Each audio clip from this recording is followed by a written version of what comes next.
Hey everyone, welcome back to another episode of r/ProRevenge. In today's episode, got my freshman dorm leader fired a year after he called the cops on me.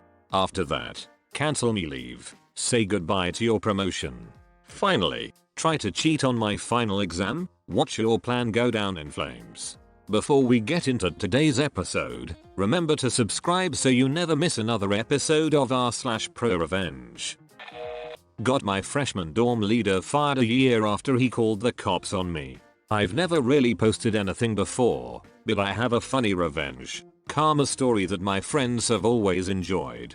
I first got to college my freshman year and met the dorm leader, rare at most schools. Like most colleges, the dorm leader was the upperclassman that lived in the dorms and monitored the freshman halls. My dorm leader's name was Julio, fake name by the way, and at first, he seemed like a nice dude that minded his own business. He talked about how he would stay out of everyone's business if we would stay out of his. Also, he tried to be the cool dorm leader and always mentioned to me about how he drank tons of alcohol his freshman year in the dorms.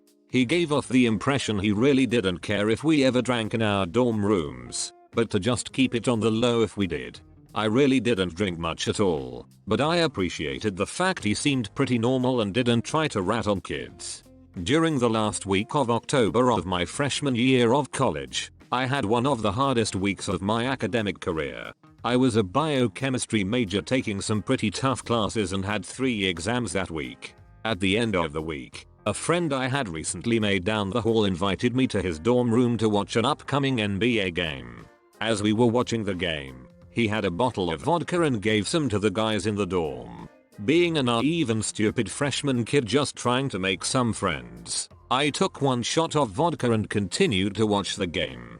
As we're watching the game, one of the guys in the dorm spills a bottle of soda and rushes to the bathroom to grab some paper towels. As he walks out of the dorm room, Julio walked by and noticed the bottle of vodka. He laughed and said something of the sorts of, "I remember when I was a freshman, huh? Just try and keep it down." We thanked him and told him to have a good night. It seemed like a normal conversation and nothing out of the ordinary. 30 minutes later we hear a knock on the door and 2 policemen showed up with breathalyzers. They told us they had received a complaint from Julio about underage drinking and a party being thrown in the dorm room. Remember, it was 3 guys watching a Lakers game on a Thursday night at 8 p.m. I ended up getting a minor in consumption charge for blowing a .02, had to do 20 hours community service, a reflection journal, and appear to the Judicial Affairs Center at my college about my supposed drinking problem. I'm not blaming the officer for giving me a ticket, but I was pretty upset that Julio, who always talked about getting it faced freshman year in the dorm, called the police right after he essentially gave us the okay for the night. A few weeks later I see Julio and straight up asked him why he decided to rat me out. Specifically, I asked why he didn't just tell me to head back to my dorm if he had a problem with the alcohol, instead of calling the police right after our conversation. He responds word for word with, "You made a decision and had to suffer the consequences of that decision." After that incident, I never really talked to him, but he always tried to be buddy when he saw me in the hallway. Anyway, I eventually leave the dorms and move off campus for my sophomore year. I had decided to rush a fraternity my freshman year and ended up meeting some really nice guys. I have never been the fraternity type, but I went to a smaller college where fraternities are a lot different than most places. During the second semester of my sophomore year, my fraternity was taking a new pledge class. One day I received a text from Julio saying one of the guys pledging your fraternity has been caught dealing alcohol to another freshman in the dorms. I thought I would let you know. Turns out Julio was the dorm leader for a freshman pledging my fraternity and ratted him out to Judicial Affairs as well. Thinking the term dealing alcohol was the lamest, funniest thing I have ever heard, I sent that to our fraternity group me and everyone laughed about it. About a week later, the kids pledging our fraternity came up to me asking about the message I received from Julio. Essentially, a pretty similar thing happened to him like what happened to me. Julio found out he had given another kid in the dorm a bottle of wine and reported it to the police. This kid ended up getting a minor in possession and had to speak with Judicial Affairs. This is where the story gets hilarious. In his meeting with Judicial Affairs, the kid pledging our fraternity told the Judicial Affairs guy that his dorm leader Julio was now a senior at this point, had texted me about the charges pending against him. Apparently, it's a huge violation to discuss pending charges against a freshman in your dorm to a third party. The Judicial Affairs guy told him that if he could prove Julio was discussing this charge with a third party aka me, he would receive severe sanctions. Basically, if I sent that text to the Judicial Affairs people, Julio would be in a shitload of trouble, so I sent the text that night to the Judicial Affairs people. After that, I didn't hear anything about what happened to Julio and had honestly forgotten about it. However, nearing the end of the school year in my sophomore year, I saw Julio at the dining hall and came up to speak to me. He tells me a story about how he knows I was the one that ratted him to Judicial Affairs, how he ended up getting fired from his dorm leader position, lost the scholarship money his dorm leader job provided him, and overall how itty his life has been since he got fired. After going through his entire sob story, he asked me, "Why did you do that? This could have been handled completely differently. I didn't have to get fired and I could have kept my scholarship money." I look at him dead in the eye for what seemed like 30 seconds and say, "Julio, you made a decision and had to suffer the consequences of that decision. Cancel me leave. Say goodbye to your promotion." Error in title. Should read as cancel my leave. Say goodbye to your promotion. I used to work in a disability shared accommodation agency. It's a job where you support 4-6 people with disabilities who share the accommodation. It's shift work. 2 clients per staff member during the day, 1 staff member on a sleepover at night. The rosters are 4-week rotating rosters. I was employed as a 0.75, meaning I work 75% of what is considered full-time, equating to 57 hours a fortnight. Working shifts sucked, but the pay was good. I was working in a house I'll call Sunup. Sunup had 4 residents and 7 workers. Each house had a house supervisor. They reported to the cluster manager, who managed 6 houses. Cluster managers reports to the CEO. By company policy, leave requests are first and best dressed, meaning you need to put your leave in early to ensure you get it. I was transferred to Sunup from a 6-client house due to my qualifications and situations I cannot legally disclose. I worked for the first year, got to know staff, clients, house supervisor, etc. There was an obvious clique between 4 staff members. Each school holidays, 3 would apply for leave, and 1 would call in sick with a medical certificate covering the same amount of time. They would always rotate to his sick to hide what they were up to. They were friends outside of work who would party together.